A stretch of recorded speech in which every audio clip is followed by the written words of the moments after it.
Vamos, senão a gente conversa. Não, eu estou à disposição. Vamos, porque senão essa entrevista vai ficar só aqui entre eu e você. Posso ir, jovem?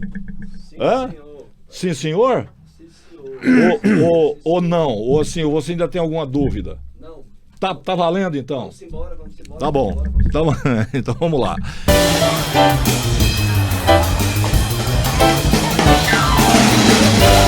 Jurubebas? Sim, Jurubebas. O pior e o melhor podcast do mundo. Muito bem. Hoje eu vou conversar aqui com uma figura muito importante, né, no jornalismo, na advocacia, na vida mesmo, né, como pessoa, como cidadão, como exemplo, enfim. Ele está com 78 anos, ainda em atividade, porque nunca para. O jornalista vai ser jornalista até morrer, né? Não tem outro jeito. E ele também é advogado. Mas eu acho que ele é muito mais jornalista do que advogado, apesar de ter praticado advocacia também, vai completar agora 50 anos de advocacia. De jornalismo, ele tem 60, ou seja, o cara está com 78 e trabalha nesse negócio desde os 18 anos. Ele começou na Folha de Goiás, né? E de lá para cá uma história inteira, né? Como um ativista mesmo, vamos dizer assim, né? Porque o sujeito, quanto mais cultura, quanto mais percepção ele tem da realidade, mais ativista ele vai ser, até sem querer. E esse é o caso do Walterli Leite Guedes, que é uma figura conhecida em Goiás, em Goiânia, né? No Brasil, um profissional que merece todo o respeito, né, e que vai deixar aí muita coisa para muita gente que vem pelo tempo, né, para aprender como exemplo e tal. Enfim, Walterli, prazer enorme tê-lo aqui. Acho que essa conversa vai ser muito boa, até porque o que não falta em você é experiência e conteúdo. Seja bem-vindo ao Jurubebas. Olha, muito obrigado por tudo. É um prazer muito grande estar aqui no Jurubebas.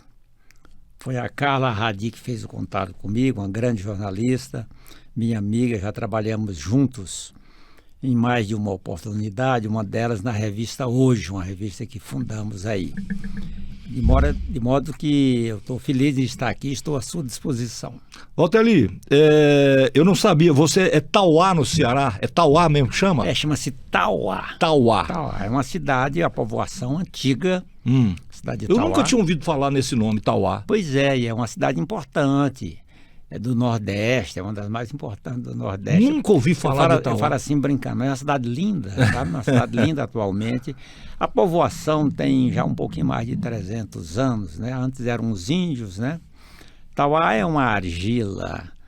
Tauá significa uma argila, né? E então é uma cidade do sertão cearense, região muito seca. E eu nasci lá numa fazenda distante 5 quilômetros, a cidade cresceu hoje, já está está na periferia já a sede dessa fazenda. E a referência de lá, na culinária, por exemplo, é o queijo do sertão, muito bom, de primeiriça, muito saboroso, e a carne do cordeiro, a manta de Tauá. Foi lá que foi criada a manta de um cordeiro só, fazer uma manta. Você tira um ou outro osso e a gente chega lá e encontra para comprar, encontra nas churrascarias a manta do cordeiro de Tauá. E você pode perguntar, por que a carne é mais saborosa? Porque lá tem uma árvore nativa chamada favela. Aí cai a folha da favela, o cordeiro come e dá esse sabor à carne, sabe?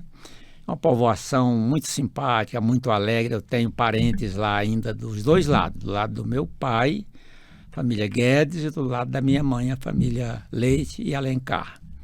Certo? Então lá, atualmente, eu vou lá umas 2 vezes ao ano para rever amigos.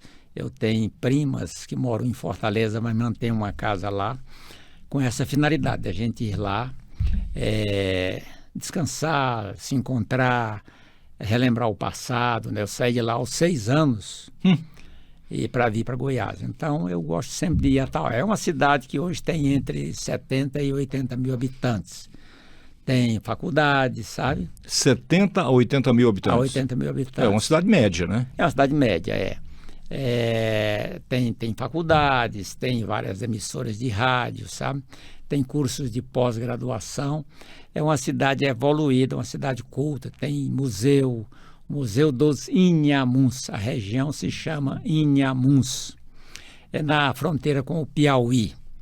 A cidade mais... a primeira cidade piauiense, saindo do Ceará para o Piauí, é a cidade de Picos. Que já é um pouco maior do que... Picos já tinha lá o projeto Rondon antigamente. Antigamente tinha a Universidade Federal, há muitos anos, há coisa de 50 anos. Eu, como repórter, fui convidado para ir lá pela Universidade Federal. Acabei não indo por questão de agenda do jornal e outros compromissos. Mas tinha lá o campus da Universidade Federal de Goiás. Eu não sei como está hoje, porque a finalidade dos campos universitários é servirem como embrião de uma universidade. Eu não sei se foi criada a Universidade de Picos. Aqui, por exemplo, tinha o campus de Catalão e o de Jataí, foram transformados em universidade. Hoje existe a Universidade Federal de Jataí e a Universidade Federal de Catalão. Então, Picos, eu não tenho essa informação. Até passei lá no ano passado 2 vezes, mas não sei o que foi feito do campus universitário. Bom, pelo que você está contando, você é um legítimo goiano cearense.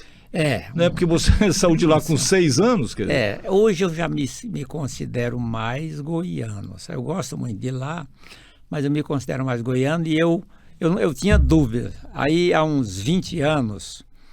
Não mais de 20 anos, talvez há perto de 30 anos, uns 30 anos no mínimo. Eu estava em férias lá, férias de 1 mês, e Praia do Futuro, Caranguejo, Praia Linda, e eu pensei que eu ficaria o resto da vida num lugar desse. E eu não consegui ficar o mês. Senti saudade de Goiás, né? Isso há 30 anos atrás. Foi. Aí eu falei, não, eu sou mais goiano mesmo.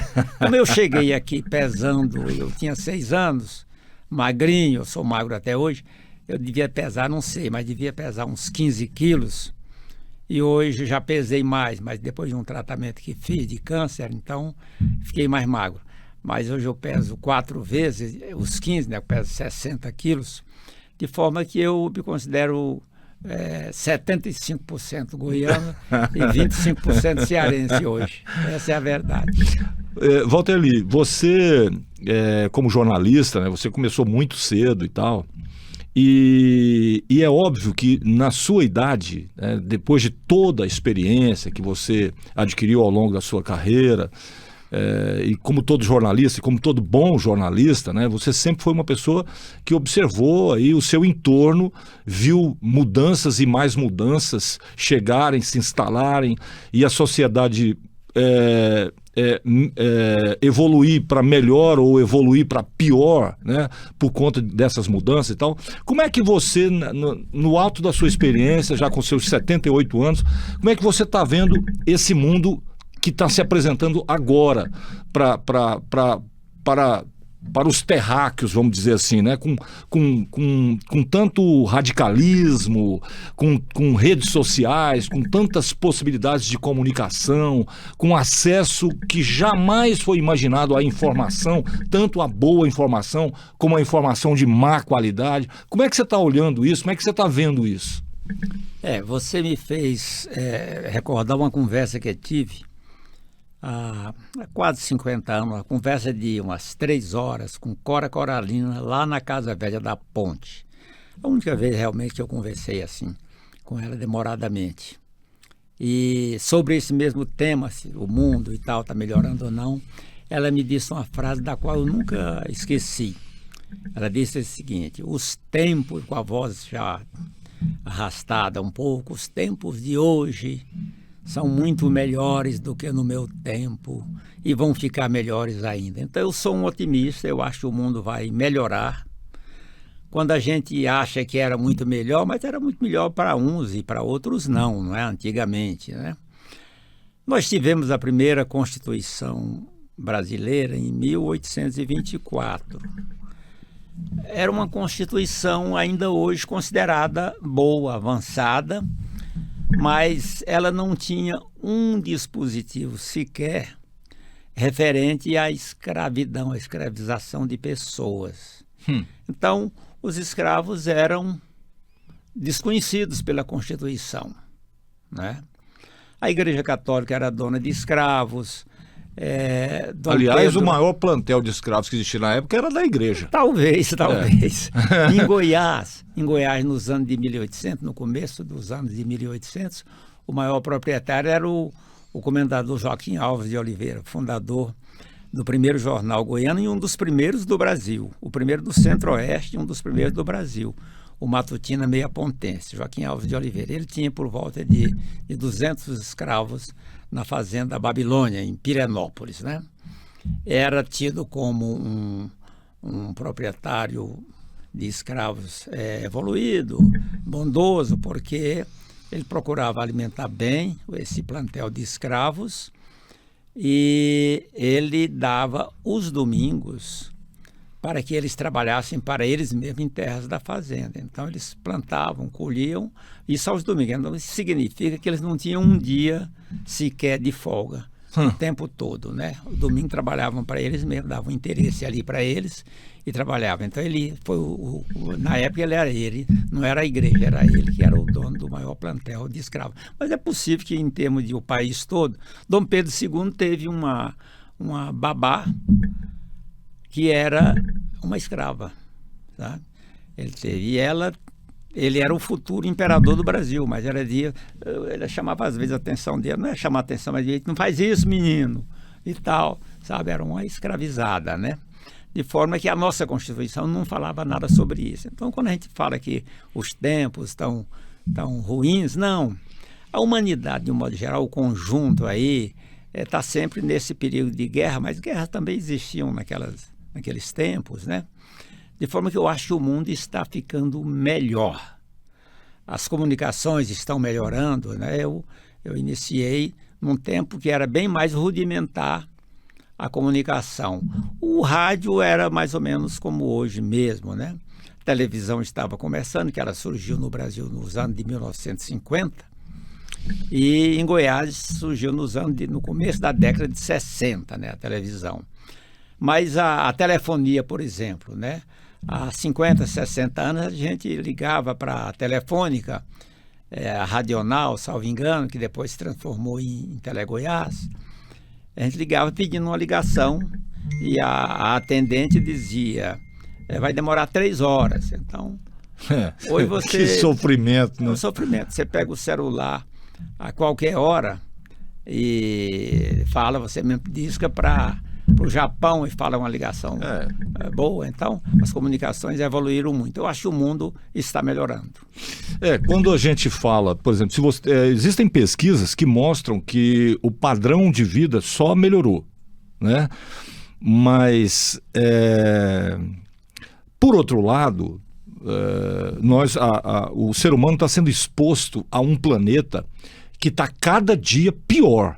Isso não tem como negar, né? Verdade.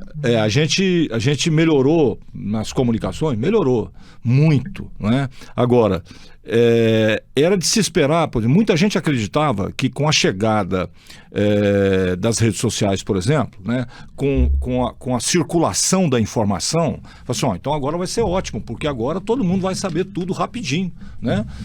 O problema é que surgiu aí uma coisa que o povo chama de fake news, que eu prefiro chamar de desinformação. Ou de mentira mesmo, né? Pois é, então, mentira ou então desinformação, né?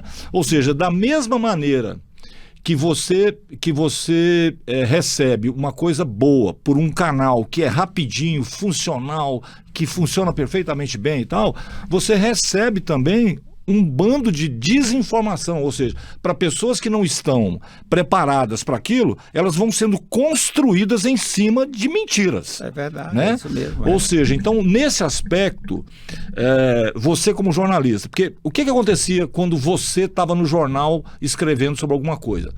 Naquela época, a pessoa para escrever qualquer coisa, ela tinha que saber o que ela estava escrevendo. né? Então você via lá, você tinha uns comentaristas, você tinha as entrevistas, tinha o próprio jornalista que dava opinião e tal, enfim. Agora não. Agora uma pessoa vai para a internet e cria um fato. Ela desinforma como se aquilo que ela está falando fosse uma realidade e não uma opinião dela. Por brincadeira ou por maldade, né? Então, nesse contexto, você acha que isso vai se autorregular com o tempo, ou você acha que a gente vai ter que ter realmente legislação sobre isso para evitar esse tipo de coisa? Porque, veja bem, se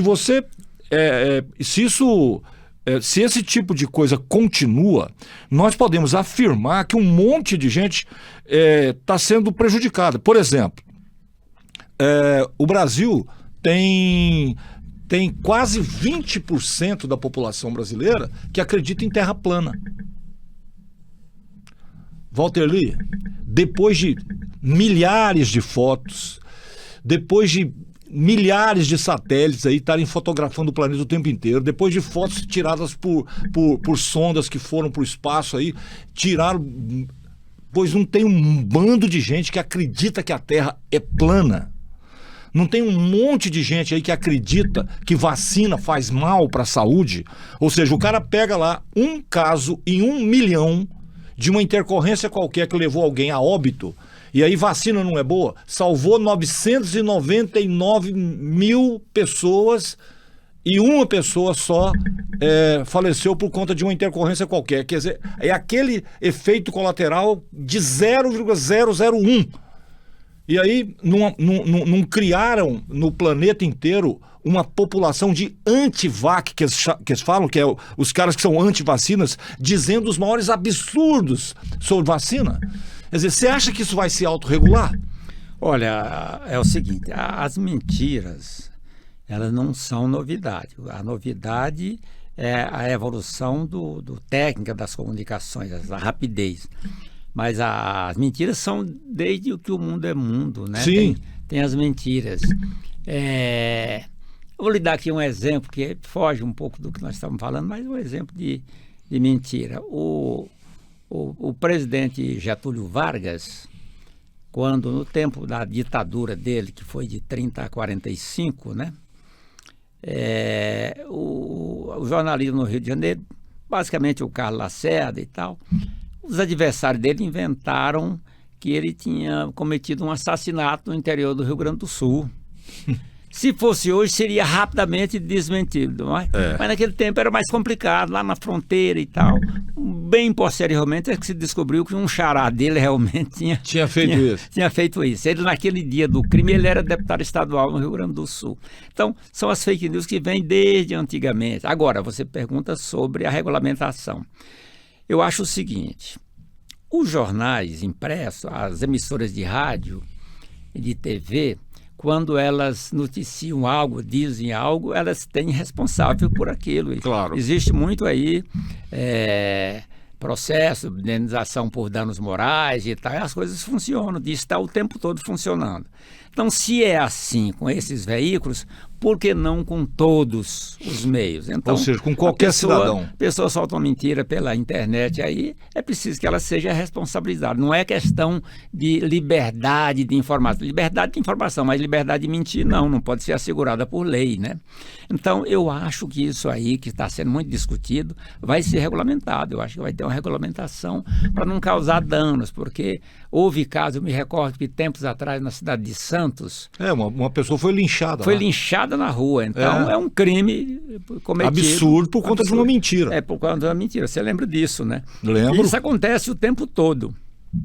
De forma que é preciso regulamentar isso. Tem que ter uma maneira inteligente de regulamentar. Vários países estão cuidando disso e isso está chegando ao Brasil também. Apesar de muita gente que tem interesse, por exemplo, o lobby das que eles chamam de Big Techs, né? Esse lobby é muito poderoso. Muito, porque eles são ricos demais. Né? E outra coisa, assim, eles vão perder alguns bilhões de dólares se eles tiverem que evitar as fake news nas suas plataformas. Mas é preciso que isso aconteça, né? Com certeza, eu sou completamente favorável. Já são ricos E demais. outra coisa, o discurso que a gente vê por aí de não, isso é um ataque à liberdade de expressão, que nada, não tem nada a ver com liberdade de expressão. Não tem nada a ver. Entendeu? É um ataque à mentira, E o tem que ser atacada mesmo. pior é o seguinte, é que o argumento é dizer o seguinte: não, mas se a pessoa faz isso, você já tem um instrumento, ela pode ser processada e tal. Não. Você tem que criar um instrumento, porque uma coisa é eu dizer que eu não gosto do Walter Lee, por exemplo, certo? Outra coisa é eu afirmar aqui que o Walter Lee é ladrão, por exemplo. Que ele é bandido, ou que ele cometeu. Eu contar uma mentira qualquer que vai te prejudicar. E outra coisa, do jeito que a gente está aí, tem vários casos, né, de pessoas com muitos seguidores, principalmente radicais, né? E essas pessoas, quando apontam para alguém, aqueles seguidores passam a ameaçar aquela pessoa de morte. De morte, Então Ou seja, como é que alguém isso. pode dizer que quando você tenta evitar que isso ocorra, você está cerceando a liberdade de alguém? Perfeito. Não está cerceando, não. Está evitando o mal, né? Está evitando o mal. Então eu sou favorável à regulamentação, de maneira que assegure a liberdade de expressão. A pessoa pensa uma coisa, ela deve ter o direito de dizer, né? Com certeza. Mas sem mentira, que prejudique alguém, né? Porque existe uma confusão, quer dizer, confusão não, né? Isso é de propósito, é claro que muita gente que tá levantando a bandeira aí de dizer não, que isso é censura e tal, essas pessoas têm interesse em que essa bagunça continue. Tem. E com a possibilidade de cometer crimes lá também, óbvio que tá. Parece que essas pessoas se divertem. E muitos se divertem. Muitos se divertem. Muitos acham graça. Por exemplo, o cara que contou a mentira sobre a pessoa que foi linchada lá em Santos, né? Ele fez isso para ganhar like. Ele fez isso para ser engraçadinho lá e tal. Será que houve alguma punição a ele? Será que houve? Cara, eu não sei, mas eu espero que tenha acontecido. Eu espero não só que tenha tido uma punição, eu espero que essa punição tenha sido gravíssima, exemplar. Que esse cara esteja na cadeia até hoje. É preciso. Entendeu? Porque, escuta, uma pessoa foi linchada por causa da sua falta de o que é isso? É falta de responsabilidade? É o quê? Não. É mau caratismo, entendeu? Um sujeito desse tem que servir de exemplo para todos os outros que acham... Todos os demais. Verdade. Que a vida dos outros não tem valor. Não tem valor. Se eu digo, fulano é um pedófilo, por exemplo, né? O cara é pedófilo, não sei o que e tal, e eu faço isso, e aí de repente essa pessoa é reconhecida na rua e linchada. Entendeu? Ou seja, você já tem dois problemas aí. Primeiro, quem fez essa maldade. Segundo, quem ficou disposto a linchar a pessoa. Perfeito. Né? Existe uma falta de entendimento sobre justiça e vingança. As pessoas misturam as duas coisas. Perfeito. Né? Tudo que é emocional é vingança. Né? A emoção não traz justiça para ninguém. A emoção traz vingança. É verdade. É por isso que existe. Você é advogado, você está cansado de saber disso. É por isso que existe a lei. É por isso que existe a lei. Porque é um código. Barrar um pouco isso aí. A sociedade entra num acordo, nós não vamos aceitar isso é crime e tal, faz esse acordo, isso passa a funcionar como um código de leis. Perfeitamente. Porque você já imaginou, a justiça é provocada pela emoção de alguém? Pois é. Por isso é que aquele argumento, que eu já derrubei isso várias vezes, né? As pessoas falam, não, porque se fosse com você, eu queria ver você falar em direito humano aí e tal. Cara, se fosse comigo, talvez eu reagisse pior do que a pessoa que me agrediu. Mas aí, eu tô falando de reação emocional. Certo. A justiça não pode ter emoção nenhuma. Não pode ter. Porque se justiça tiver emoção... Acaba tendo em alguns casos. Sim, mas é um erro. É um erro. São seres humanos, né? Claro, preciso ter o juiz de revisão para revisar. E por isso você tem o direito de rever aquelas decisões. É por isso, Né? Exatamente. Primeiro grau, segundo grau, terceiro. Porque se você vai para um segundo grau e prova naquele segundo grau que aquela decisão teve um quê de emocional, por exemplo, aquilo vai ser revogado, porque é inaceitável. Eu sei de caso que o próprio juiz percebeu o erro, e ele próprio compareceu ao tribunal pedindo para reformar a sentença dele. Olha só. Eu sei de caso assim, sabe? O próprio juiz, ele viu que tinha... Que tinha se envolvido emocionalmente. Emocionalmente, ou estava mal informado, né? Que também informado. Acontece demais. No caso, né? ele estava mal informado sobre o caso, aí ele compareceu ao tribunal e festejou quando foi reformada. Quando reformaram a sentença dele. A sentença dele, quer dizer, ele teve consciência dele, agiu com a consciência, né? Eu fico imaginando, Walter, você que é advogado, eu fico imaginando a situação de um juiz, né? Se esse cara for um bom caráter realmente, né? Se ele for um bom caráter, ele vai ter que ter muito critério, porque ele pode mandar uma pessoa, ele pode tomar uma decisão lá. Precisa ter muito critério, preciso ter. Porque você colocar uma pessoa inocente na cadeia, né? E o judiciário, ele é um poder, há uma definição assim, é um poder sentado, então ele fica lá e é preciso ser informado, acionado e tal, não é? E às vezes as informações não são as melhores possíveis, né? E acaba o juiz podendo tomar uma decisão que não é a ideal, né? Isso acontece. Então é preciso que a justiça seja um pouco mais aberta, que o juiz possa até conversar mesmo receber as partes para conversar, para ter uma ideia, conhecer as pessoas, né? Isso tem um lado perigoso também, que a pessoa pode ir lá querendo levar vantagem e até oferecer vantagem, né? Uhum. Então é por isso que o contrato é feito através do advogado.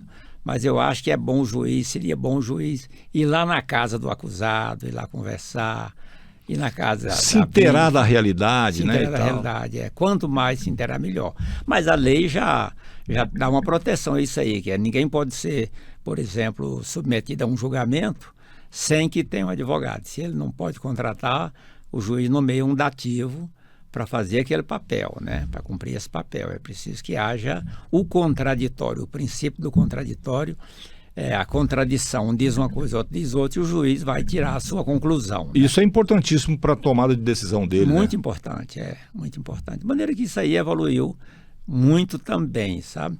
O Ministério Público, da forma como é atualmente, é uma evolução. Porque antes da Constituição de 88, o Ministério Público não tinha essa força que tem hoje, não tinha essa independência. Então, o promotor, de certa forma, ele se sentia na obrigação de acusar. Fazer referências, por exemplo, ao governador do estado, sabe? Fazer referência ao chefe político, né? Existe até uma história que é do folclore do judiciário, que lá em Jaraguá, um réu foi julgado e o crime era tão bárbaro que isso coisa de 80 anos atrás, o crime era tão bárbaro que o próprio advogado de defesa, um jovem advogado, pediu a pena só de 2 anos, por exemplo, uma pena menor, né? E aí os jurados deram os 2 anos que ele pediu, né? Porque todos já estavam combinados com o chefe político e eles não tiveram como absolver. Aí o advogado foi lá, o chefe político, olha, foi apenas 2 anos de condenação, graças ao senhor. Aí o chefe político, não, graças ao senhor, porque eu tinha combinado com o jurado, era para ser absolvido. Você que pediu. Foi você quem pediu os 2 anos. Você que atrapalhou. Você que atrapalhou. Sabe? Jesus então, Cristo. Hoje não, hoje é independente. Agora, ainda tem, no meu ponto de vista, tem defeitos ainda. Eu sei de caso em que o próprio promotor pediu a um repórter para dar a notícia no jornal para ele ter a maneira de fazer a denúncia. Entendi. Então você noticia isso aí para mim, para ele poder ter um documento para fazer a denúncia. Eu acho, resumidamente, o seguinte, que o noticiário policial, noticiário do crime, não deveria ser buscado totalmente na polícia. E acaba sendo, porque dá muito público, né? Você pode observar aí na televisão, os programas que falam de crimes têm uma audiência grande e geram um prestígio para os seus apresentadores.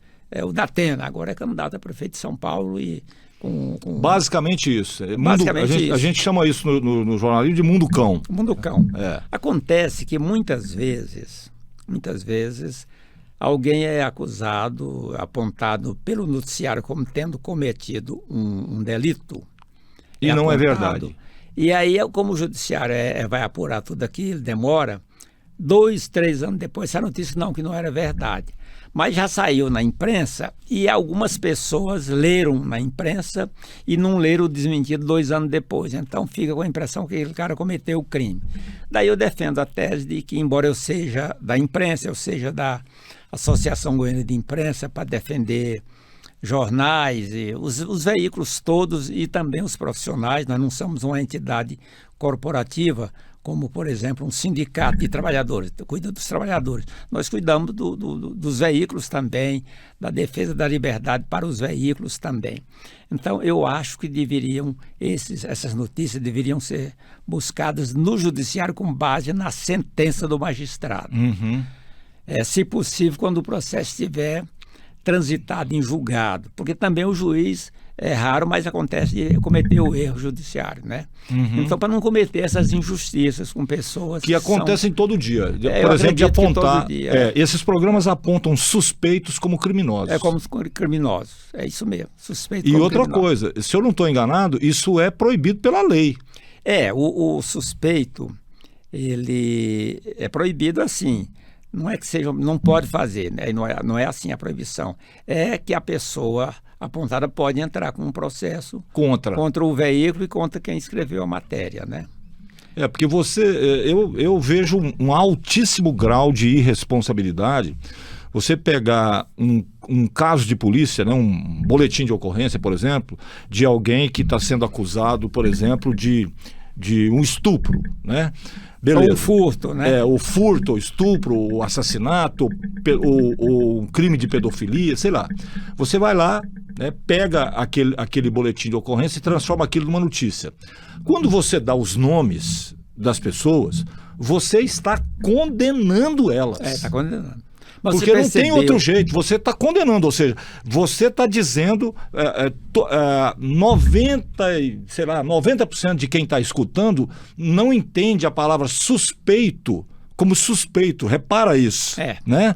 Eu suspeito não, matou mesmo e tal. Né? Eu trabalhei no rádio e na televisão minha vida inteira, então assim, quando você diz, fulano é suspeito de ter cometido estupro contra uma menina de 10 anos, quem está ouvindo ou quem está vendo você dar essa notícia, já começa com aquela reação emocional terrível, já aponta isso é um assassino, isso é um vagabundo e não sei o que e tal. Só porque você deu a notícia, porque aquilo, o cara é suspeito. E muitas vezes já se chegou à conclusão depois que o cara não tinha nada a ver com aquilo, passou longe de cometer aquele crime, só que muitos deles, inclusive, foram mortos na prisão 1, 2, 3 dias depois e depois considerados inocentes. Então, eu acho muita irresponsabilidade você fazer esse jornalismo de mundo cão. E outra coisa que eu questiono, viu, Walter Lee?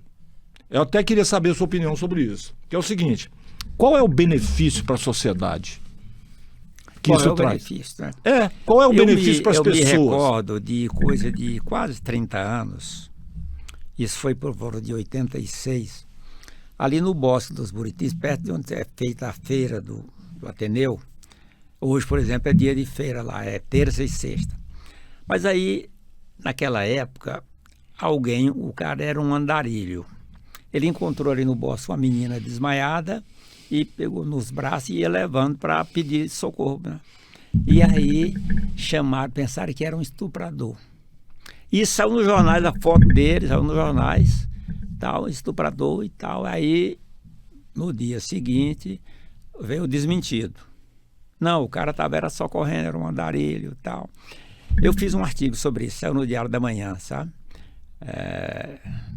Comentando e criticando. Quantas pessoas não estão achando que aquele cara é estuprador até hoje? O próprio andarilho, ele nem leu jornais, nenhuma coisa nem outra. Ele estava andando pelo mundo, certo? Estava andando, ele não ficou sabendo, não. Mas eu defendi que as pessoas, sejam elas quais forem, devem ser tratadas com dignidade. Seja, eu me recordo que falei assim, seja o andarilho ou seja o papa, tem que ser tratado com o mesmo respeito e tal. Claro. Então tinha que apurar primeiro, foi estupro mesmo, a menina estava desmaiada e ele estava prestando socorro. Ou seja, ele estava ajudando. Estava ajudando, prestando socorro. Então é preciso ter cuidado. Uma boa coisa é ouvir os dois lados. Alguém vai a um jornal, a uma rádio, a uma televisão, fazer uma denúncia, então procurar o acusado para dar as duas versões, se for o caso, ou não dá nenhuma, se não tiver sentido, não dá nenhuma versão. Então, houve o outro lado, isso na área política, em todo o noticiário, né? Porque, às vezes, acontece uma agressão contra o jornalista, porque ele noticiou, e aí o acusado fica revoltado e procura agredi-lo, né? Às vezes até matá-lo, pode acontecer. E se o acusado tivesse sido ouvido, ou a notícia não teria sido publicada, ou sairiam as duas versões, cabendo ao leitor tirar a sua conclusão, qual estaria certo ou não, né? E como a justiça demora um pouco, alguém entra com o processo, demora 3, 4, 5 anos para o julgamento, o acusado não tem muita paciência às vezes, né? Então é um bom sistema democrático ouvir as partes, né? Fazer a notícia colocando todas as versões para que o leitor fique com a tarefa de chegar às suas conclusões. A prática do jornalismo, inclusive, já levou à morte muitos, né, jornalistas. Muita gente inocente às vezes, né? Sim. Muitos inocentes. Porque o jornalista que está fazendo o trabalho dele de forma correta, né, que é vítima de assassinato por conta do exercício da profissão dele, é um absurdo, né? Isso é um crime hediondo na minha opinião. Em Goiânia mesmo aconteceu há muitos anos, né? Há mais ou menos 70 anos, acho que foi em 53, a morte de um jovem repórter de 20 e poucos anos. Ele era natural de Mossoró, Rio Grande do Norte, Haroldo Gurgel, você já deve ter ouvido falar. Haroldo Gurgel. Gurgel, Ele tinha se mudado para Goiânia e ele estava sendo repórter de um jornal chamado O Momento. Era um jornal que fazia oposição ao governo do Estado. O governador na época era o Dr. Pedro Ludovico, que foi um grande goiano, o maior do século XX. Mas era no governo dele e o Haroldo Gurgel não foi quem escreveu a nota, não. Você sabe dessa história? Não. Quer que conte? Pode, claro. Bom, na época... Vamos só localizar nosso público aí, então. Você está falando de um governo do Pedro Ludovico, de um repórter que trabalhava num jornal naquela época. Chamado O Momento, o jornal. E não foi ele o autor da matéria, mas a matéria o título era o seguinte: O homem voltou e deu à luz. A história é a seguinte: o diretor do Departamento de Energia, do que vem a ser hoje é a... Que foi a CELG. Foi a CELG, Era o diretor do departamento, era muito precária a energia, com geradores, né?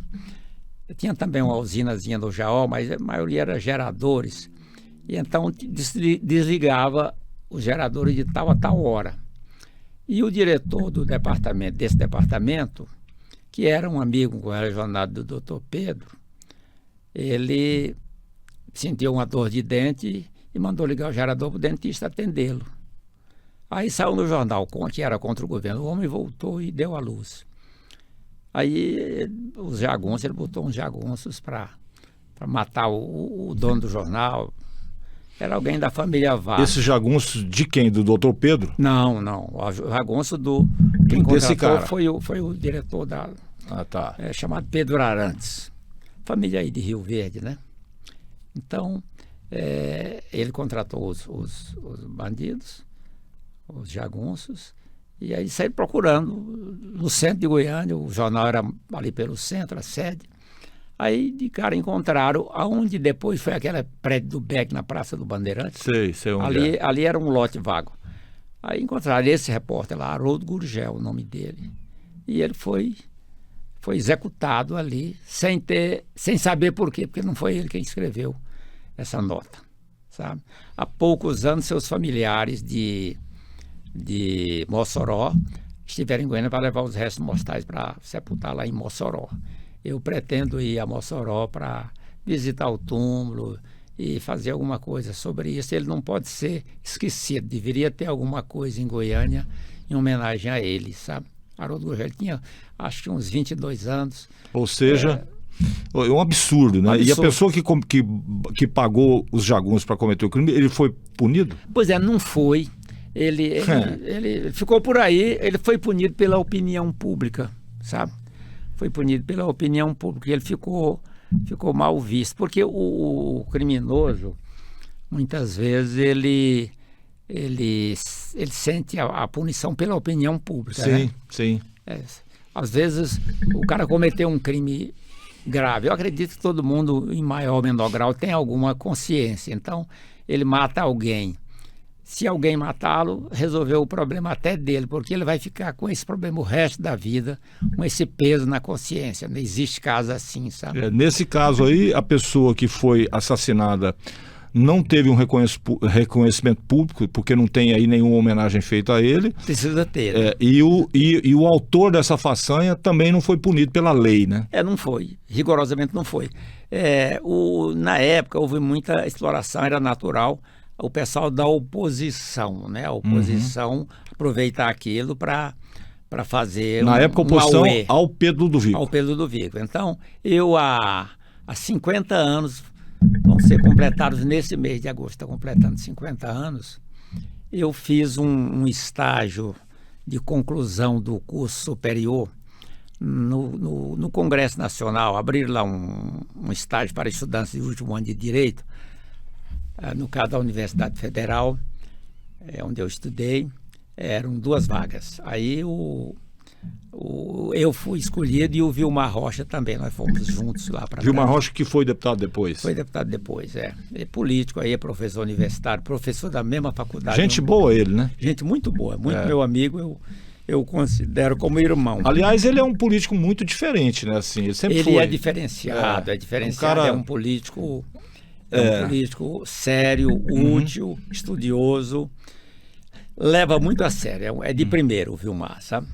Mas então, nessa época, eu trabalhava no 5 de março, já ouviu falar no 5 de março? Claro que sim.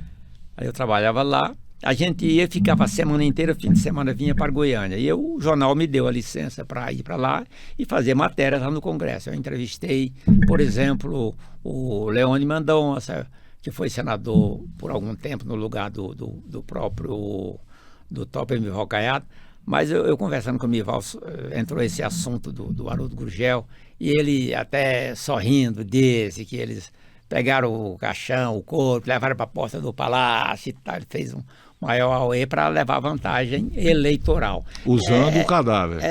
Usando o cadáver. Mas é legítimo, tem que explorar mesmo, né? Tem que denunciar. Mas ele contou rindo, sabe? Levamos para lá e tal. E a polícia foi colocada na porta do palácio com metralhadoras e tal, certo? A imprensa era muito governista na época, sabe?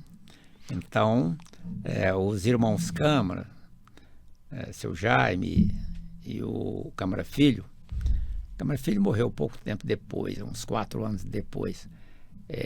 Quando eles souberam do problema, a morte e o pessoal indo para o palácio, a preocupação deles foi ir ao palácio, saber como é que estava a dona Gersina, ver se ela estava tranquila e tal. Ninguém pensou, vamos denunciar isso não. Mas eu estou citando nomes assim, porque é coisa que faz muito tempo. Você falou que a imprensa naquela época era governista, a imprensa... Houve algum tempo em que a imprensa não fosse governista? Por exemplo, hoje você nota, e eu vejo isso e fico feliz, que eu trabalhei lá há mais de 50 anos, e eu gosto do grupo Jaime Câmara, sabe?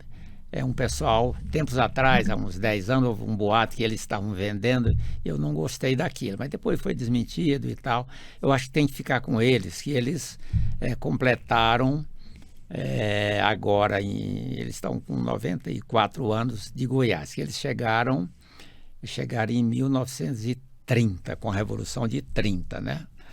O líder da família era o Câmara Filho, que era um revolucionário. Ele veio Minas Gerais para cá e tal, entrou no comecinho da Revolução de 30, né? Porque em Goiás, eu estou mudando assim de assunto. Não, mas vamos lá. Mas o papo é solto, né? Aqui é para conversar assim. Em Goiás, os revolucionários de 30 perderam a batalha. Em Goiás? Em Goiás tinham perdido, naquele momento tinham perdido, né? O doutor Pedro estava preso em Rio Verde. Estava preso na cadeia de Rio Verde. Ele era um jovem médico e ele estava numa frente de batalha ali para o lado depois de São Simão, rumo ao Triângulo Mineiro, e ele se desgarrou da turma dele. O fato é que a polícia que estava procurando encontrar ele no meio do mato, ele dormindo, que estava cansado demais, tinha pegado no sono, sabe? Ele tinha pegado no sono. Revolucionário dormindo no meio do mato. Mas aí prenderam ele e levaram para a cadeia de Rio Verde. Rio Verde. Isso Pedro Ludovico. Governador Pedro Ludovico, Antes de ser governador, claro. Não, foi em 30, foi antes de ser governador. Aí a Revolução de 30 que botou ele no poder. Aí o que acontece? Ele resolveram levar, era um preso importante, genro de um chefe político, né? Então, genro de um chefe político importante, o pai de Dona Gersina, era grande fazendeiro, tinha sido caiadista também, mas a essa altura, para acompanhar o genro, ele tinha rompido.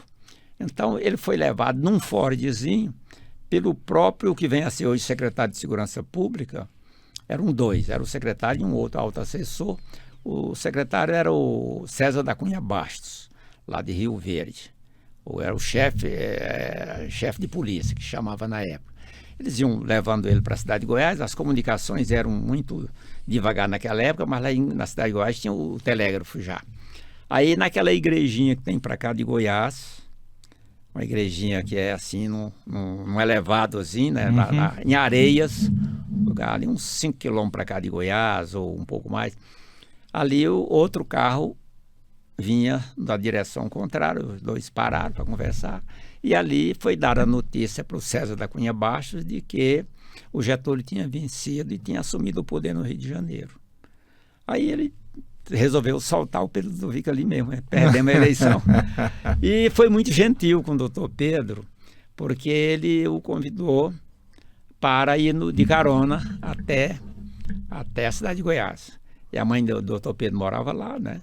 Então dona Josefina, então ele foi entregue na casa da mãe, ele ficou por ali um pouco, conversou com a mãe, atravessou aquela praça do Coreto para ir aos Correios, telegrafar para o Getúlio, dizendo que estava ali assumindo o governo, né? Ele procurou o pessoal do governo, que também já estava todo mundo, tinha saído da cidade, a maioria, mas ele procurou para dizer, de agora para frente quem deve mandar sou eu e tal. Mas aí o Getúlio, como o Getúlio mandou assumir o governo, o Paulo Pinheiro Chagas era o revolucionário que vinha de Paracatu, o Câmara Filho estava nesse grupo. Assumiu por pouquinhos dias, uns 3 dias talvez, eu não me lembro agora, enquanto o Getúlio nomeou uma junta governativa para Goiás. Eram 3, era o doutor Pedro Ludovico, o desembargador Mário Caiado e outro magistrado, eu vou lembrar e depois te falo os nomes, se não lembrar, não falo. Eram esses 3. 2 eram magistrados, o Mário Caiado era político também.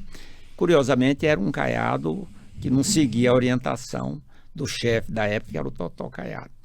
Então, depois, em poucos dias depois, escolheu um dos 3 para ser o interventor. Aí o desembargador, que era apenas magistrado, não foi escolhido porque realmente era um técnico, era um magistrado. E o Mário Caiado, porque com o sobrenome Caiado, eles não podiam tirar os Caiados e botar outro, né? Uhum. Embora ele fosse um Caiado politicamente anti-Caiado.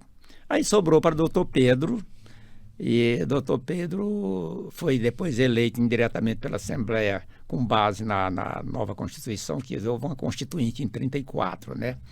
A Revolução Paulista de 30 foi derrotada, os paulistas foram derrotados, morreram a 600 e tantas pessoas,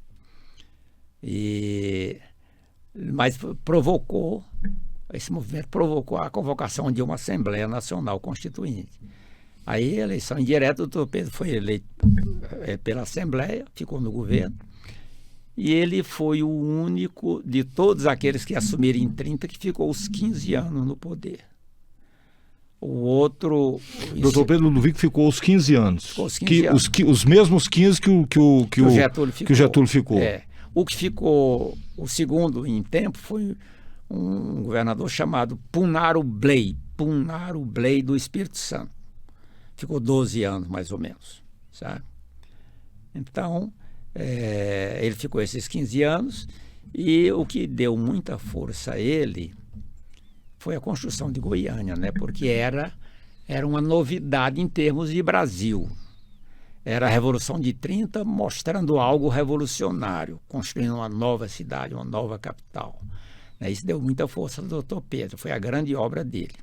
Uma vez, numa entrevista com ele, entrevista de acadêmicos da Academia Goiana de Letras, mas eu fui convidado para estar presente como jornalista, um dos acadêmicos perguntou o que ele gostaria de que fosse escrito no seu túmulo, o epitáfio, né? Aí ele respondeu prontamente: um homem que fez tudo pelo progresso de Goiás, construindo Goiânia. E está lá no túmulo dele uma placa com essas palavras, sabe? Então, foi uma coisa revolucionária. Para vocês terem uma ideia, aquela estátua do Anhanguera, lá que está na praça, aquela estátua foi trazida... Na Praça do Bandeirantes. Praça do Bandeirantes. Foi trazida pelos estudantes da USP. Os estudantes da USP. Veja bem, era ditadura e os estudantes queriam, de alguma forma, mostrar que estavam por aí fazendo algo, né?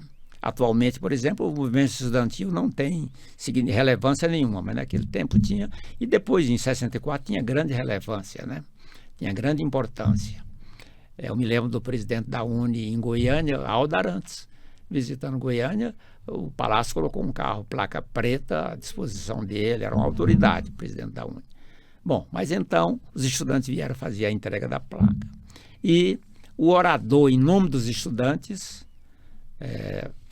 dando presente à nova capital, foi o acadêmico Ulisses Guimarães, quem fez o discurso, sabe? Eu conversei com ele sobre isso, eu não sabia também, ele que me revelou isso, sabe?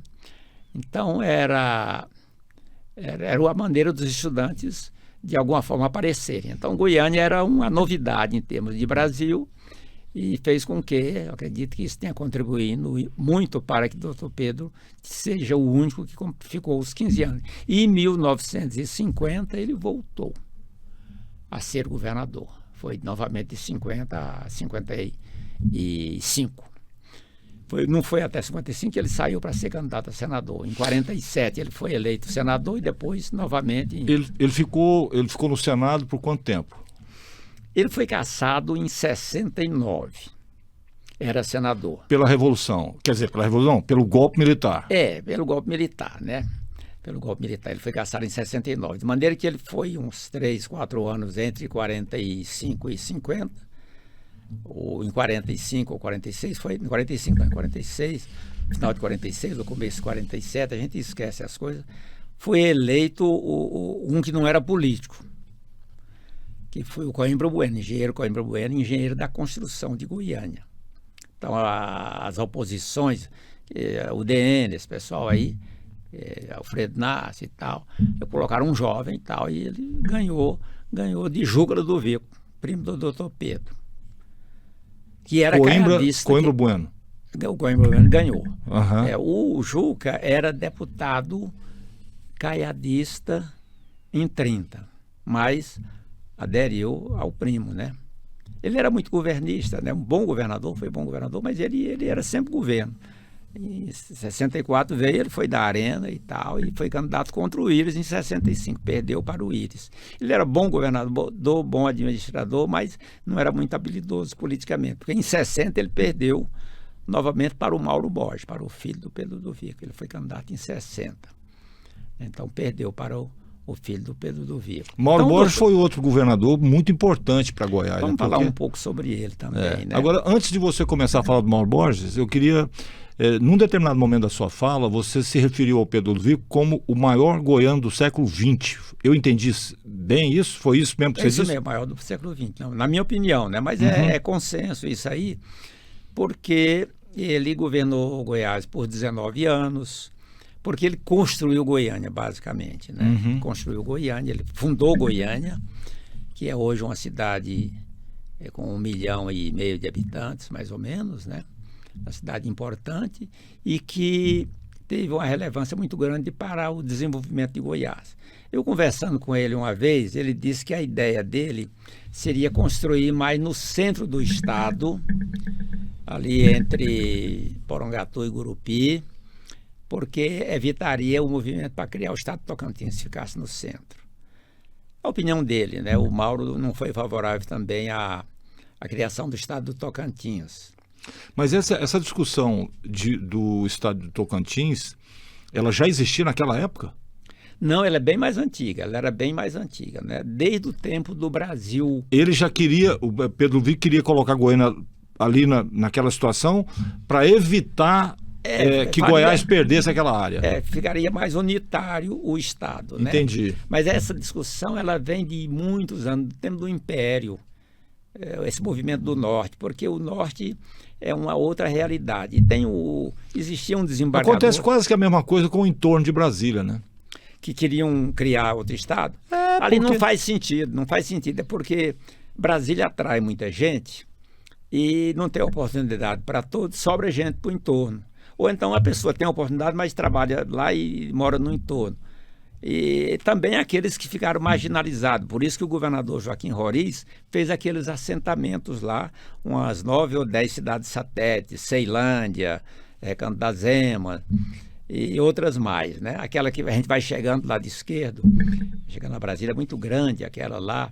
Ele fez aqueles assentamentos que ele fez pesquisa e havia necessidade de habitação mesmo, né? Então, a existência da habitação lá não foi que atraiu pessoas, não. Ele fez pesquisa sobre isso. O que atrai as pessoas é o emprego. Então, São Paulo é um lugar que emprega muito, vai muita gente para lá e sobra gente que não vai empregado, vira favelado, vira morador de rua. Porque ninguém vai querer ir morar numa favela se ele está saindo do lugar onde ele está, na cidadezinha onde ele está. Se ele está indo em busca de trabalho. De trabalho, para sobreviver bem. Claro, né? Com certeza. Aí você falou há pouco sobre o governo Mauro Borges, né? Eu tinha 14 anos quando o Mauro foi eleito e eu já era interessado por política. Eu morava na roça. Morava o povoado, Mozarlândia, né? Nós fomos cofundadores de Mozarlândia. Chegamos lá, a família nordestina e tal, nós trabalhamos em lavouras em Buriti Alegre. Aos 6 anos eu trabalhei na lavoura, apanhando algodão. Era mês de junho, foi quando nós chegamos em Goiás. Isso aos 6 anos de idade? Aos 6 anos, né? Eu já fui para lá, frio demais, naquele tempo fazia mais frio do que hoje, os dedos ficavam duros puxando o capucho do algodão. Aí eu fui colocado para buscar comida para os que estavam na frente de serviço e abastecer de água com uma cabaça de colo, você deve conhecer, aquelas cabaças grandes. Conheço. E eu tinha só 6 anos, menininho, eu não tinha força para afundar a cabaça no córrego Barreirim, no córrego Lambari, lá na fazenda Lambari. Eu não tinha força, eu levava uma canequinha, punha até a metade da cabaça, e depois afundava para o resto, eu distribuía água, ia buscar comida. Bom, enfim. Mas em 1960, o Mauro chegou lá, jovem, um homem bonito, fazendo campanha. Ele tinha qualquer coisa como, devia ser uns 41 anos, por aí assim. Ele nasceu em 20, isso foi em 60, ele tinha 40 anos, ou 39 para 40. Aí ele chegou lá candidato a governador, desceu do avião, eram uns 4 aviões, foi muito bem recebido. A moça, o PSD de Mozarlândia, umas moças inteligentes, fizeram canções para a campanha dele, ele pediu cópia das canções para levar, para trazer para Goiânia, né? E ele fez um governo planejado,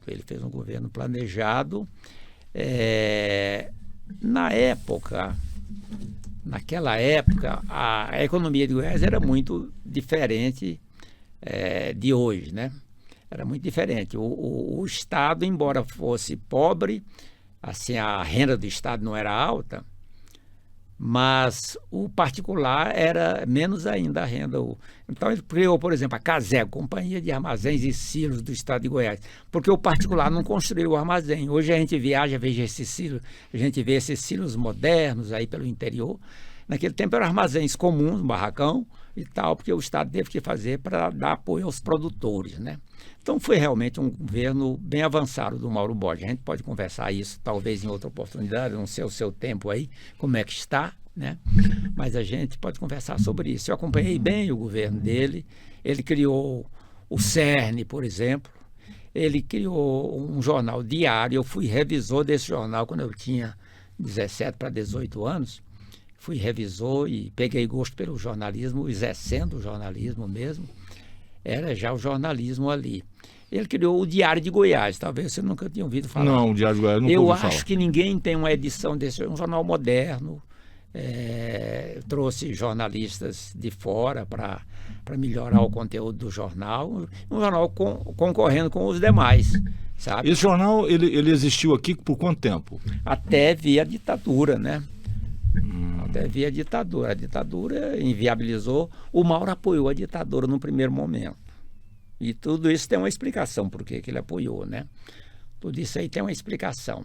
E existe a explicação também do motivo pelo qual ele foi afastado. No dia 26 de novembro de 64. No 31 de novembro, 1º de abril, ele apoiou entusiasticamente, sabe? Ele apoiou o golpe. E naquele momento... Ele era militar também, né? Ele era militar, mas ele não apoiou o golpe por ser militar, não, porque quando houve a tentativa de golpe em 61, que foi quando o Jânio renunciou, de 24 de agosto de 61, ele ficou só 7 meses no governo. Naquele momento houve uma tentativa de golpe, que acabou sendo só parcialmente bem sucedida. Por pouco tempo também, porque os militares não foram pegados de surpresa, né? Houve uma surpresa. O golpismo no Brasil, ele é antigo. Então, em 54, queriam dar o golpe, em 1954, derrubar o Getúlio. Então, os golpistas, a direita de um modo geral, eles gostam muito de falar de corrupção. Então, porque é uma bandeira boa, né? Claro. O Collor foi eleito falando dos Marajá, que ele ia caçar os Marajá e tal. O mais interessante é que provavelmente a direita é muito mais corrupta e fala de corrupção. Muito mais. O Collor, por exemplo, está condenado aí agora, mas combatia os Marajás, né? Bom, então... Por falar em condenação, só abrindo um parênteses, ele foi condenado a 30 anos de cadeia, e quando é que ele vai para a cadeia? É porque tem algum tipo de recurso ainda, né? Tem algum tipo de recurso, sabe? Ele está aguardando, fez algum recurso. Nosso judiciário, as nossas leis, ela permite muitas alternativas de recorrer e tal. Então ele está ainda nesse... Por isso é que dizem que a lei no Brasil é para rico? Dizem para manter o rico fora da cadeia? Tem muita influência, o dinheiro tem muita influência, contrata bons advogados, né? E um ex-presidente da República acaba tendo algum prestígio, né? Mas eu estava te falando sobre o golpe de 64. 10 anos depois houve a tentativa dele derrubar o Getúlio.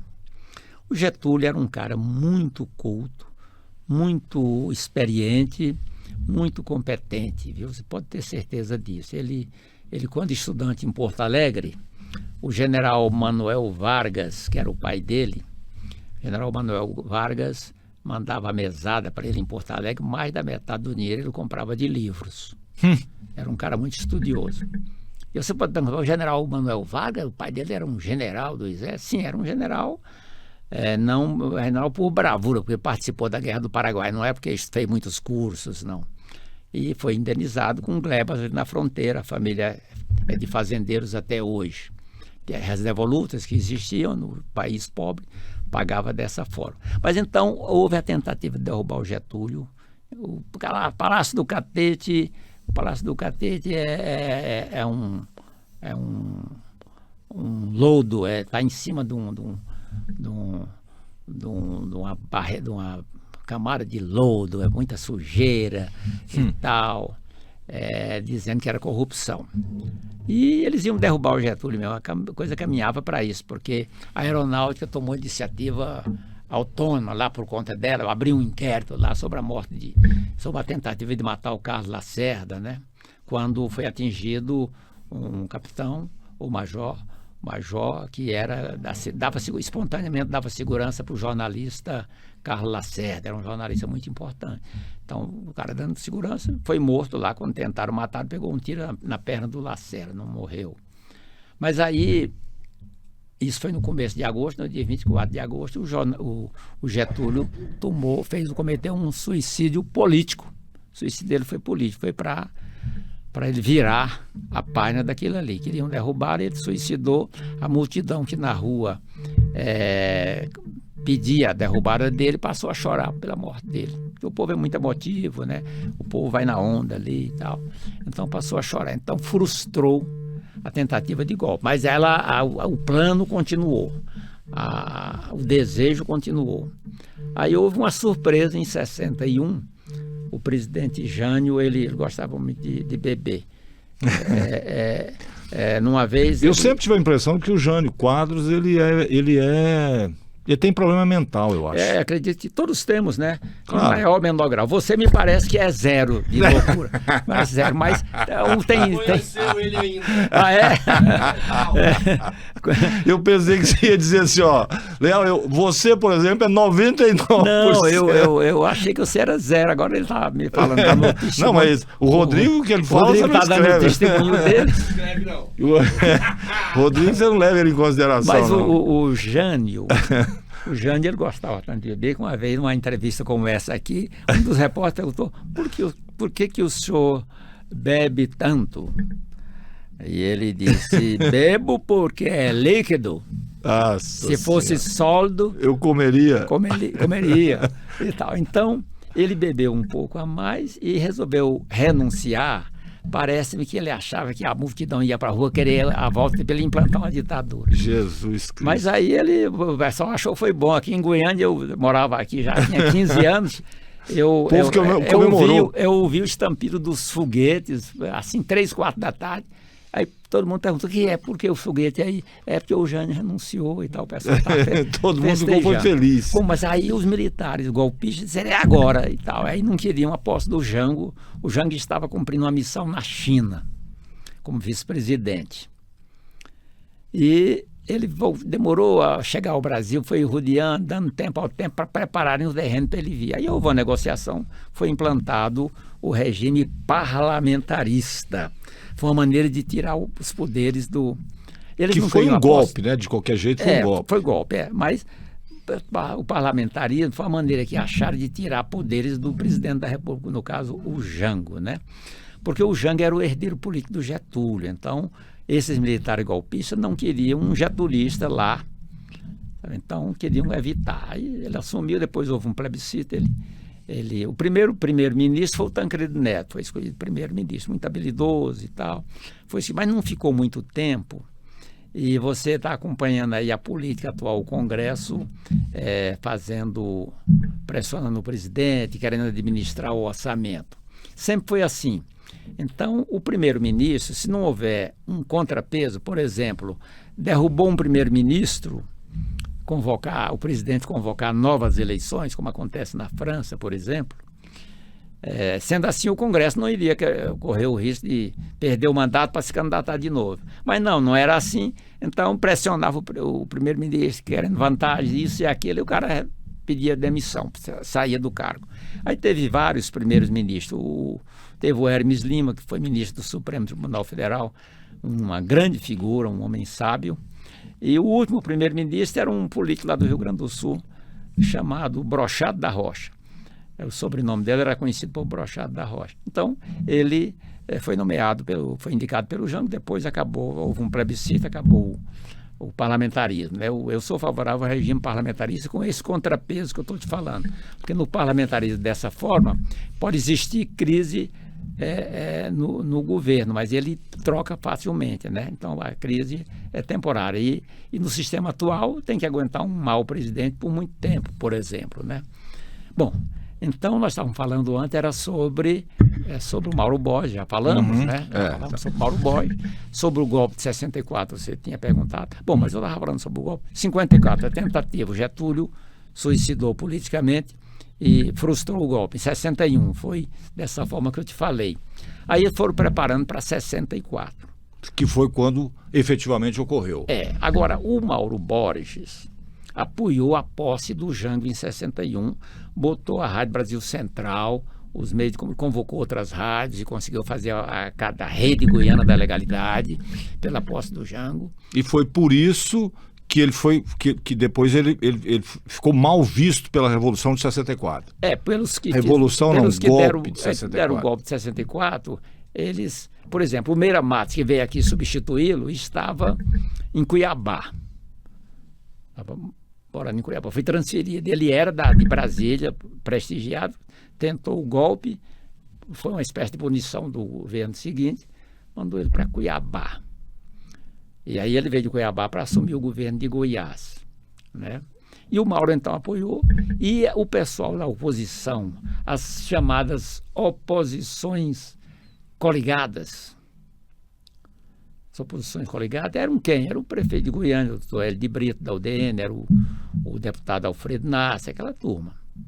Eles estavam negociando com o PTB para uma coligação visando 65.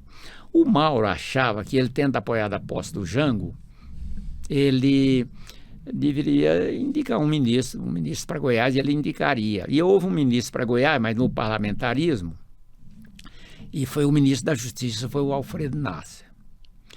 Era do PSP, era o partido presidido, liderado nacionalmente pelo Adhemar de Barros. O Adhemar de Barros era o Maluf daquela época, portanto, poderia parecer estranho o Alfredo Nasser, um homem reconhecidamente honesto, pobre até, liderado por um partido de um Maluf, por exemplo. Mas na época a realidade era essa, o Adhemar de Barros era muito rico e ele mandava grandes ajudas para campanhas políticas aqui em Goiás e no país inteiro. O que era essa ajuda? Era caixotes e caixotes de enxadas, foice para a UDN distribuir nas lavouras aí, em troca de voto e tal, né? Ou seja, era uma compra descarada de voto. Ou uma tentativa. Ainda hoje o eleitor ele gosta de valorizar o voto, ele quer receber favor. Eu acho que é desvalorizar o voto, né? Porque o voto teria que valer muito mais do que isso. É uma maneira jocosa da gente definir ali, valorizar em termos de dinheiro mesmo, né? Uhum. Ainda hoje é assim, infelizmente. É assim, mas eu acredito que vai evoluindo, né? Bom, então o Mauro achava que caberia a ele levantar e pegar recursos e tal. Aí ele rompeu com o PTB. O PTB fazia parte do governo dele, tinha secretários de Estado nomeados e tal. E aí ele rompeu e ele estava fazendo uma composição para... preparando o lançamento de um sucessor para ele em 65. Ele tinha preferência, aparentemente, pelo secretário do governo, Ari Demóstenes de Almeida. Mas tinha outros pretendentes. E o PTB do Jango estava se coligando com essas oposições de Goiás para lançar o Múcio Teixeira, tinha sido diretor da carteira de crédito agrícola e industrial do Banco do Brasil. Então, ele para governador, e as oposições coligadas indicariam o vice-governador. Na eleição de 60, o PTB esteve coligado com o PSD. O PTB lançou o deputado Rezende Monteiro para vice-governador do Mauro Borges, né? Mas já em 65 já não seria assim. Sabe? Então ele ficou chateado, por isso que ele ficou contra o Jango. E o Mauro disse, durante uma entrevista, ele disse a mim mesmo que essa entrevista está publicada no 5 de março, entrevista longa. Ele disse que o Jango pretendia dar um golpe e se transformar em ditador. Eu não acredito e tenho razões para não acreditar.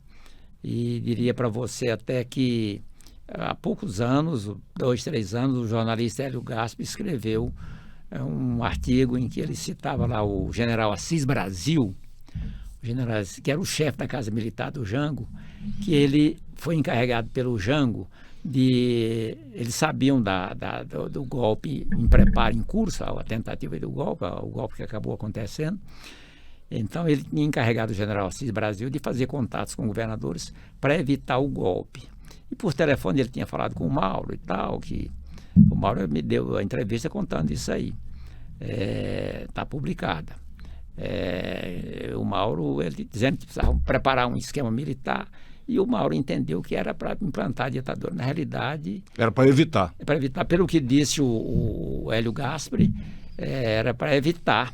Mas o Hélio Gaspari disse, criticando, dizendo que gente do gabinete presidencial não serve para essas missões. E deu esse exemplo. Esse Brasil e tal. Aí deu uma repercussão muito grande essa entrevista que eu fiz com o Mauro. Foi manchete de primeira página. Mauro conta como o Jango ia dar o golpe. O título. Manchete de primeira página e umas 2 páginas internas.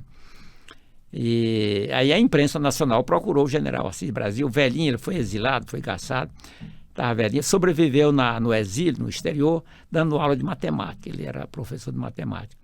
Aí a imprensa, os jornalistas procuraram o general Assis Brasil, ele disse, nunca procurei aquele moleque para nada. Aí eu procurei o Mauro novamente. Ele chamou o Mauro de moleque? Chamou. Nunca procurei aquele moleque para nada. Aí eu procurei o Mauro e o Mauro disse, eu não quero polemizar com o general Assis Brasil. Eu não quis responder, não. A coisa morreu aí. Walter Eli, já que a gente falou... nós vamos ter que conversar outras vezes aqui, né? Porque, assim, um assunto e meio já durou o tempo todo. Eu gosto muito de conversar, de bater Pois não, papo. mas que ótimo que seja assim, né? Agora, para encerrar a sua primeira participação aqui, porque vai ter que ter outras, porque... Eu espero ser lembrado, ser lembrado. Pois é. Aí é o seguinte, já que você está falando tanto de golpe e da direita, né? Vamos dizer assim... E nos tempos atuais, e essa sanha golpista aí que se mostrou aí, você acha que vai continuar assim? Eles nunca vão desistir, vão querer sempre dar golpe? Olha, a coisa existe aí na sociedade. Nós temos uma tradição de autoritarismo. Vivemos sob regime de escravização durante 300 e muitos anos. Até 1888. O mundo aboliu a escravidão e o Brasil 150 anos depois só. Aí outros países aqui da América do Sul duraram um pouco mais. O Brasil foi o último, né? O primeiro foi o Haiti, colonizado pela França, mas foi... e está em crise até hoje, parece que não estava preparado para ser independente, mas foi o primeiro a conquistar a independência, né? Se viu a resistência nos Estados Unidos, como foi grande, né? Uhum. Então, quando o Obama foi eleito presidente, eu festejei, eu fiquei muito feliz, porque havia pouco tempo que tinha sido abolida uma lei lá em alguns estados, em que o branco entrando num transporte coletivo, no ônibus, o preto que estivesse sentado tinha que ceder o lugar. Tinha sido abolido, tinha pouco tempo. Então é um país onde foi muito forte. Mas no Brasil foi muito forte, foi tão forte, resumindo, foi tão forte a escravização no Brasil, os poderosos eram donos aí de muitos escravos, que houve a Lei Áurea em 88 e no ano seguinte derrubaram o governo. Um governo de 49 anos. Dom Pedro II foi mandado para a França, foi exilado. Foi punição da direita. Então, a direita está aí, ela fica camuflada durante... Há poucos anos, o direitista tinha vergonha de dizer que era de centro. Aliás, essa referência, né, direita, de esquerda, direita, extrema direita, isso está recente demais, porque há poucos anos você nem falava Não, de esquerda. Mas quando você se referia a um partido de esquerda, você até falava, mas de direita não, como é não agora. Não falava não, Então, estamos aí nesse quadro, e isso aí existe, né? Agora... curiosamente, uma curiosidade para você, eu fui em 21, aquele 7 de setembro em São Paulo, bolsonarismo lá, que esperavam um golpe naquele dia, E eu fui lá porque um primo meu, que já é falecido, morreu no ano passado, Aderbal Guedes Cavalcante, bolsonarista. E eu, muito amigo dele, amigo e irmão, ele disse, eu estou indo a São Paulo, quero que você vá para a gente encontrar lá. E eu fui, porque lá nós fomos a Campos de Jordão, fomos passear, mas eu não fui para a manifestação do Bolsonaro, não. Eu fui pela manhã, mas já estava cheio de gente. Aqueles gaúchos tomando chimarrão no meio da Avenida Paulista, e gente, todo mundo enfeitado de verde e amarelo. E uma senhora de uma cidade do interior de Minas me interpelou. O senhor não está com a bandeira? Né? Eu não sou desse lado, eu sou contra esse pessoal. Eu falei para ela, sabe? Aí ela foi e disse, eu também já votei no PT. Quer dizer, então o povo muda, né? Ela já tinha votado no PT, mas agora eu estou com o Bolsonaro. Então, veja você, nada impede que, de repente, esse povo todo vote no PT também, ou na esquerda, ou continue votando do jeito que votou no Bolsonaro, né? O Bolsonaro foi muito forte, é uma liderança muito forte, é surpreendente, porque quando me perguntam as coisas boas que o Bolsonaro fez, o que me vem à cabeça é o fim do horário de verão, né? E a isenção de impostos para o jet ski. Eu não sei de outras coisas que ele tem. Pois é. Aí você pega isso e coloca no Brasil. Qual que é a importância disso? Qual que é a importância, né? Então, seja, se a gente está considerando que o sujeito tenha feito algo que justifique uma tal liderança.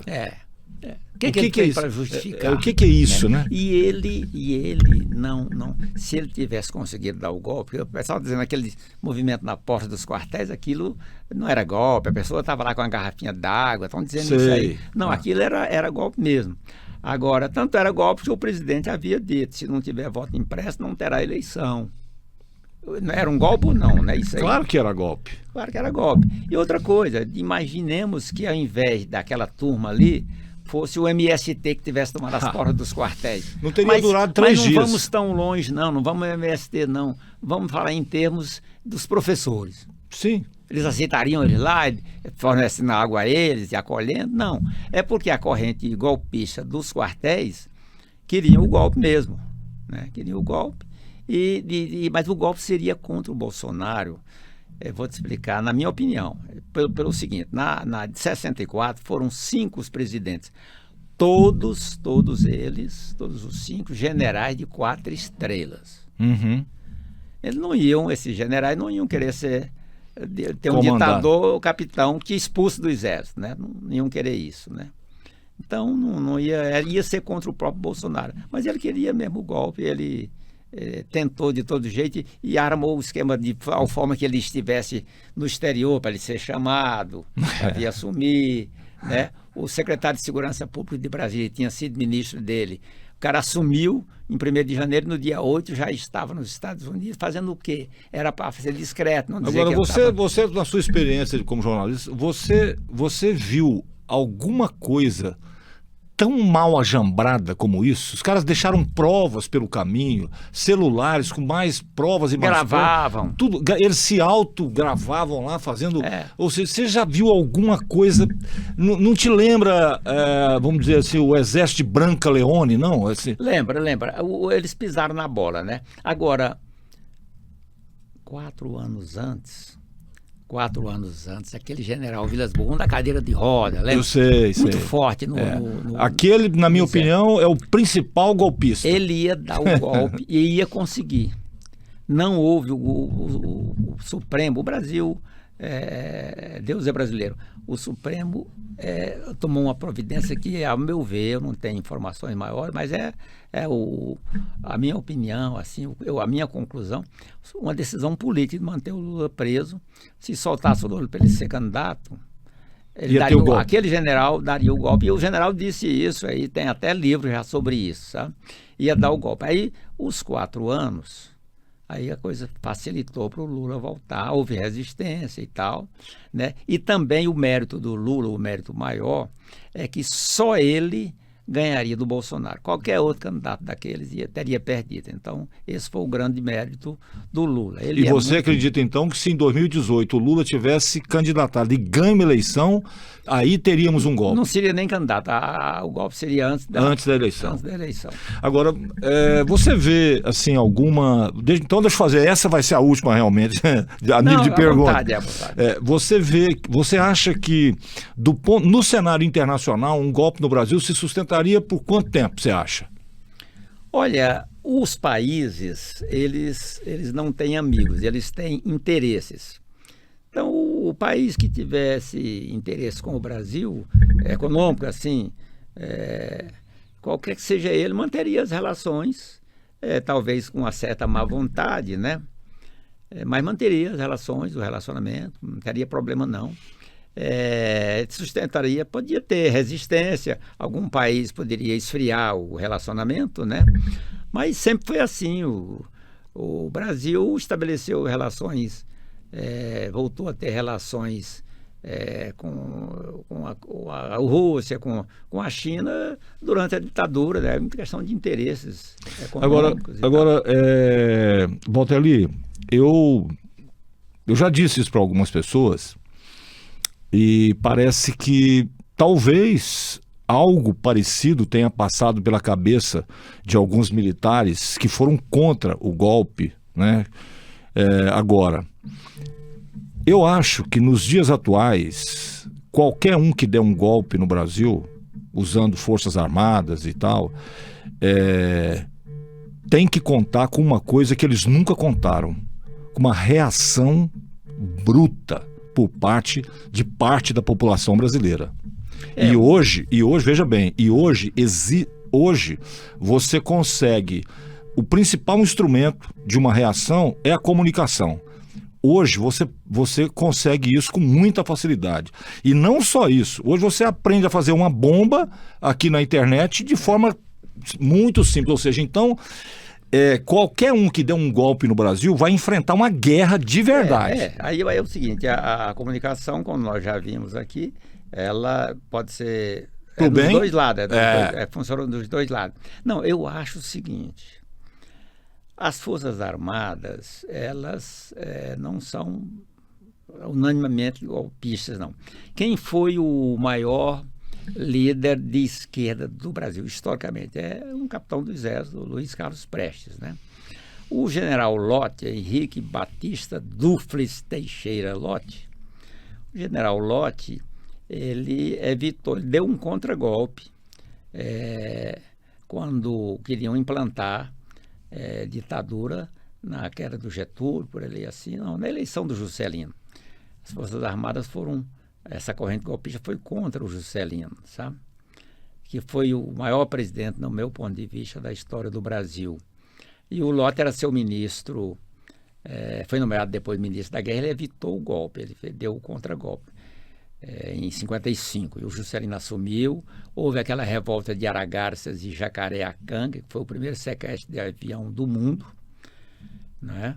Que era contra a posse dele, ele anistiou todo mundo. Em seguida, era um cara de boa natureza, o Juscelino. Eu o conheci em 61, carreguei a mala dele, transportei ele no elevador, porque o meu primeiro emprego em Goiânia foi num hotel. E em 61, ele morou nesse hotel com Dona Sara, Márcia, Maristela e mais umas 20 a 30 pessoas da sua assessoria, ele como candidato a senador por Goiás. E depois eu o entrevistei, depois de 69, em Goiânia, ele veio para ser padrinho de um casamento, graças ao doutor Pedro Ludovic, que eu o entrevistei, mas muito precariamente, porque ele tinha saído até da prisão. Política, ele não falava nada, tinha que falar assim, qual o prato de Goiás que o senhor mais aprecia, galinha caipira, essa coisa, né? O mesmo de Minas Gerais, a cozinha goiana e mineira, tinha que ser bem leve a entrevista. Então, eu o entrevistei nessa época. E agora, em fevereiro, eu fui a Diamantina, dar uma olhada em Diamantina, fiquei 3 dias e estive lá na casa de Juscelino. a casa onde ele passou a infância, parte da adolescência. A dona Júlia, a professora Júlia, a mãe dele ficou viúva, alugou essa casa e ela andava muitos quilômetros, parece que uns 13 quilômetros, ela andava a pé para dar aula, criando o casal de Nonô e Naná. E ele calçou o primeiro sapato aos 12 anos, né? E foi realmente uma pessoa diferenciada, extraordinário, né? Fizeram muito esforço para ele não dar conta de construir Brasília, foi muito combatido e ele deu conta. Ele saía de um avião, saía do Rio de Janeiro à noite, fazia reuniões à noite em Brasília com a equipe e voltava no dia cedo e dava expediente no Palácio do Catete o dia todo depois. Imagina se você disse que o Dr. Pedro Ludovico teve uma importância, que foi o maior goiano do século XX por ter feito Goiânia. Imagina o Juscelino que fez Brasília, né? Que trouxe as decisões para o centro. E Goiânia ajudou a Brasília. Com certeza. Deu suporte à Brasília. Né? Eu diria que o Juscelino deu o segundo e definitivo grito da independência brasileira. E justifico por quê. Quando Dom João VI veio de Portugal, até de certa forma, Portugal virou colônia, foi transformado em colônia, porque o dirigente estava no Brasil. Uhum. Mas eu quero dizer que ele foi morar onde é hoje o Museu Nacional, que era de um poderoso da época que queria favores do governo e emprestou para a família real. Ali ele viveu um bom tempo, né? A família imperial morou lá e tal. Depois, aquilo não foi construído para ser a sede do governo brasileiro. Depois foi adquirido de um barão do café, de um ricaço, o Palácio do Catete, era a residência do cara. Aí não foi construído para ser sede do governo. Aí, pela primeira vez, com o Juscelino, o presidente da República passou a trabalhar e a morar em imóveis construídos por nós, pelo povo brasileiro, com dinheiro nosso, para aquela finalidade. Então, foi a independência consolidada naquele momento, né? A independência foi consolidada. De maneira que, para mim, foi o maior dos presidentes de toda a história, né? Onde você anda, vê a obra dele, e o país tinha como principal produto de exportação o café. O café, ele é um supérfluo, rigorosamente. Nós estamos aqui há quanto tempo já conversando? Você não mandou servir nem uma xícara de café para mim? Rodrigo, tá vendo? Não, mas eu não quero, não. Eu estou dizendo o seguinte, é que... E a gente tomou café aqui para caramba. É que numa crise mundial, o país que tiver em dificuldade pode não importar mais café. Não quero. Tem outras prioridades, né? Uhum. E o Brasil pobre daquele jeito. Eu, há 2 anos completados, nesse último julho, eu fui por terra até Fortaleza. Mas então saí daqui pela Belém, Brasília, a rodovia construída por ele, né? Atravessei a ponte do Estreito, a primeira ponte do Tocantins. Por ele. Que ele construiu. Aí a gente entra pelo Maranhão, pega um trecho da Transamazônica, o pessoal pensa que a Transamazônica foi toda feita pela ditadura. Não, o trecho do Maranhão, do Nordeste, já estava todo pronto. Não estava asfaltado, mas aí a partir do Tocantins aqui, segue no rumo da Amazônia, a Transamazônica. Então, obra feita por ele. A certa altura, entrei na BR-020, a Brasília-Fortaleza, construída por ele, a Brasília-Fortaleza, né? Aí lá no Ceará fui visitar, eu sempre gosto de visitar, fui várias vezes já tomar um banho na válvula que tem lá, no açude Oroz. Então, o açude construído por ele, a gente fica até emocionado de ver a estátua dele na parede do açude, olhando para as águas, né? Ali, o Juscelino tem lá um escrito sobre ele. Então, o cara fantástico. Eu, na semana passada, eu fui a Niquelândia, até uma ponte no Rio Maranhão, que foi do governo dele. Eu fui com o Vilmar Rocha, que ele é de lá, me convidou para ir lá. Eu fui lá muitas vezes, desde o tempo de nós estudantes. Aí, essa ponte do Rio Maranhão foi o Juscelino quem fez. Então, ele conseguiu fazer coisa demais. E numa época muito difícil. Muito difícil. Emitiu muito dinheiro para... Quando diziam que ele emitiu muito dinheiro, causou inflação na época, emitiu dinheiro, ele disse, não emiti dinheiro, emiti obras. Né? Então, foi muito combatido por aquilo. Deve ter havido muita corrupção, porque eu pergunto, como é que constrói Brasília sem nenhuma corrupção.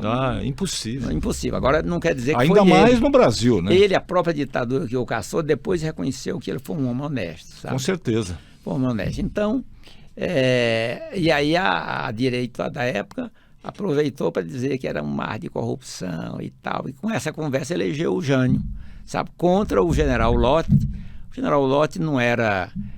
talvez um homem adequado para uma campanha política, ele não tinha... Mas com certeza ele tinha mais... o Juscelino deve ter lançado ele com gratidão, porque ele garantiu a posse dele. Com certeza seria melhor do que o Maluquete. Não, aí você não tem nenhuma dúvida. Exatamente. Grande administrador, uma grande figura, né, um grande general, né? Bom, mas então é isso aí, viu? Nós conversamos bastante. Se você quiser que eu volte outro dia, eu posso voltar. Com certeza. Aí eu já sei como conversar com você. Nós vamos fazer temas específicos, porque senão uma pergunta muda de assunto, né? Uma pergunta e foi o programa inteiro. Eu peço até desculpa. Não, o Walter Lee, tenha dó, foi ótimo. Amei ter essa conversa, até porque você é uma enciclopédia. Sou não. Não é o quê? Eu me considero sempre um bobo alegre. Não. Você é uma enciclopédia e merece todo o nosso respeito. Parabéns pela figura, que você é, pelo jornalista que você sempre foi, né? Principalmente pelo cidadão que você é. Isso aí, eu acho que a gente precisa registrar isso, né? E isso precisa ficar registrado, porque... Eu agradeço muito a vocês e parabenizo também por esse trabalho que vocês fazem de debater os temas, né? Claro. De conversar sobre os temas e tal. É preciso que isso aconteça mesmo, as pessoas saberem de opiniões, ouvir opiniões divergentes para tirarem as suas conclusões, né? De maneira que muito obrigado, viu? Bom, é o seguinte, para você que esteve conosco em mais esse Jurubebas, né? Chegou aquela hora de dizer o seguinte, a sua inscrição no canal é extremamente importante, porque cria relevância, né? O seu like também é muito bom, é muito importante, ajuda demais a gente a ir construindo mais espaço nas redes sociais, principalmente aqui no canal do YouTube. Podem né? contar comigo. Eu vou me inscrever, viu? Outra coisa também que é muito importante é compartilhar. Viu relevância? Lembrou de algum amigo, alguma pessoa que você acha que gostaria do tema, do assunto que foi debatido aqui hoje? Compartilha. E eu faço isso todos os dias. Pois é. Com muita gente, porque eu tenho muitos contatos, eu procuro nunca deletar ninguém. Isso faz com que cria um problema para mim, que às vezes uma mensagem importante eu não vejo porque tem mensagem. Eu ligo o celular, coisa, né? Eu ligo o celular, tem 5.000 mensagens não lidas, sabe? Como é que você faz, né? Não tem jeito. Não tem jeito, mas eu não gosto de deletar, não gosto, sabe? Tá bom, então é isso, para você que esteve aqui... Pode contar com o meu apoio, meu entusiasmo, viu? Eu gostei de ter vindo aqui. O trabalho de vocês eu sei que é 100%. Contribui muito para o esclarecimento da opinião pública e para a democracia. Graças a Deus. Graças a Deus. Muito bem, então é isso. Um grande abraço e até o nosso próximo assunto aqui no Jurubeba.